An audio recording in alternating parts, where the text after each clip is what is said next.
नमस्कार सभी को, हमारे YouTube चैनल पे आपका स्वागत है। हम अब पढ़ने वाले हैं विवाह से संबंधित अपराध क्या होते हैं। जैसे आपने पिछले चैप्टर में पढ़ा था राइट टू सेल्फ डिफेंस, उसके बाद हमने खोला offence against women and child, इसमें रेप बलात्कार वगैरह के केस थे। अब हम पढ़ेंगे विवाह संबंधित अपराध, है ना। इसमें सबसे पहला अपराध आता है BNS की धारा सेक्शन 80 के तहत दहेज मृत्यु क्या होती है। ठीक है, अब आपको बता दें, जैसे कोई ए महिला है और बी हस्बैंड है। अब ए महिला को उस घर में डेली प्रताड़ित किया जा रहा है, किस लिए? दहेज के लिए, कि आपके घर से हमें दहेज नहीं मिला है। महिला को डेली प्रताड़ित कर रहे हैं, खूब मार रहे हैं, पीट रहे हैं, है ना। तो महिला क्या करती है? आत्महत्या कर लेती है, आत्मदाह कर लेती है, जहर खा लेती है, ऐसे आग लगा लेती है, ऐसे ऐसे ऑफेंस वर्क कमिट कर लेती है। ठीक है, तो फिर शादी के 7 वर्ष वहाँ पर नहीं पूरे हुए हैं। सबसे मेन टॉपिक है शादी के 7 वर्ष कम से कम पूरे होने चाहिए। 7 वर्ष पूरे हो गए तो दहेज मृत्यु फिर नहीं लगता है।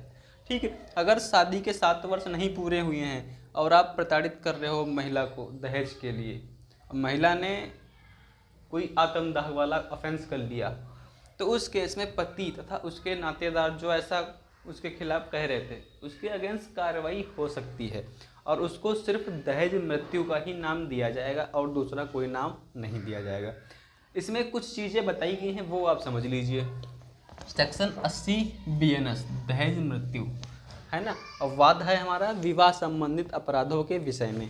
ठीक है, इसमें बहुत सारे सेक्शन हैं, एक एक सेक्शन डिस्कस करेंगे, वीडियो जरूर देखना। ठीक है, ये क्वेश्चन पूछे जाते हैं और कोर्ट में जाओगे तो ऐसे केसेस भी आते हैं। अगर आप लॉ स्टूडेंट नहीं हैं तब भी ध्यान दें, सबकी शादी होती है, सब विवाह से संबंधित हैं, ज़रूर देखिए।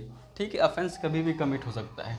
तो सबसे पहले महिला अगर आत्महत्या कर लेती है, अपने आप को आत्महत्या कर लेती है ना, अपने आप को जला लेती है, जहर खा लेती है, तो सबसे पहला आ गया आत्मदाह। ठीक है, आत्मदाह की वजह से महिला की मृत्यु हो जाए, शारीरिक क्षति पहुंच जाए, उसका पति, उसकी फैमिली, उसके नातेदार, रिश्तेदार उसके साथ क्रूरता कर रहे हैं, बोले हैं कि दहेज नहीं मिला आपको, ऐसी ऐसी बातें बोल रहे हैं, उसको शारीरिक ठेस पहुंची, उसने आत्मदाह कर ली, दहेज प्रथा का केस बनेगा।